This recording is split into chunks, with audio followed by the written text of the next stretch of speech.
मैंने दरवाजे को देखने में घंटों बिताए। वह पहले वहां नहीं थी, लेकिन अब उसे नजरअंदाज करना असंभव था। लाल, वार्निश किया हुआ लेकिन पुराना। उस पर हर जगह हाथों के निशान थे, मानो किसी व्यक्ति या किसी चीज ने अंदर या बाहर जाने की पूरी कोशिश की हो। निशान बाहर की ओर थे। कोई जाना चाहता था। मैंने सावधानी से उसे खोलने की कोशिश की। हैंडल ठंडा था, मानो धातु कहीं भूल गया हो। समय।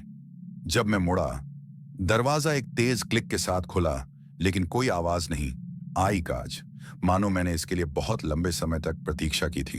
कमरा छोटा था, कोई खिड़कियां नहीं थी। बीच में बस एक कुर्सी थी और दीवारों पर चित्र, हाथ से खरोंच कर सीधे गाड़े में डाला गया। वृत्त, प्रतीक, आंखें, कई आंखें, और एक नाम दर्जनों बार दोहराया गया, अमाया। कुर्सी के बाजुओं पर कीलों के निशान थे, मानो किसी को वहां बांध दिया गया हो। और कुर्सी के बगल में सूखे अवशेषों से भरा एक छोटा कांसे का कटोरा, कुछ काला पदार्थ, खून या पेंट, अथवा दोनों। मैंने सब कुछ रिकॉर्ड कर लिया। मैंने तस्वीरें ली और फिर मेरे पीछे का दरवाजा बंद हो गया। अकेला, कोई हवा नहीं। दस्तक की आवाज वापस आ गई, लेकिन अब वे बाहर थे, मानो कोई मुझे चेतावनी दे रहा हो कि मैं आगे न बढ़ूं। दरवाजे के सामने वाली दीवार में एक दरार थी, संकरी। उसके पीछे एक और कमरा है, या शायद एक दालान। मैंने वहां पुराना आईना रख दिया।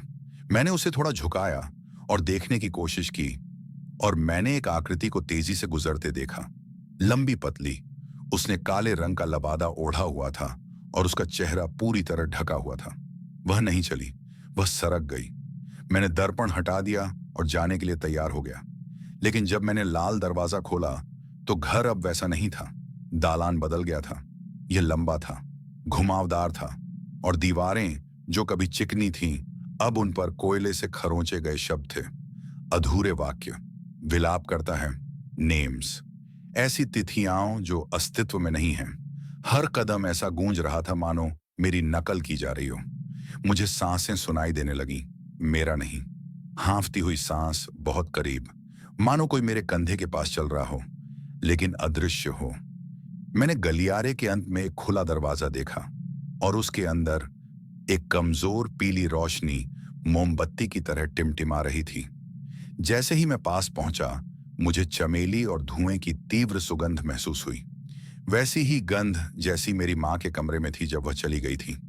अंदर जाने पर कमरा अलग था, वृद्ध, बहुत पुराना। पत्थर की दीवारें, मिट्टी का फर्श, और बीच में एक वेदी, लाल कपड़े से ढकी एक छोटी मूर्ति। हिंदू नहीं, कुछ आदिवासी, पुरातन, और वेदी के नीचे एक ऑडियो टेप, मेरे हस्तलिखित नाम के साथ, देव, 5वें दिन से पहले सुनो।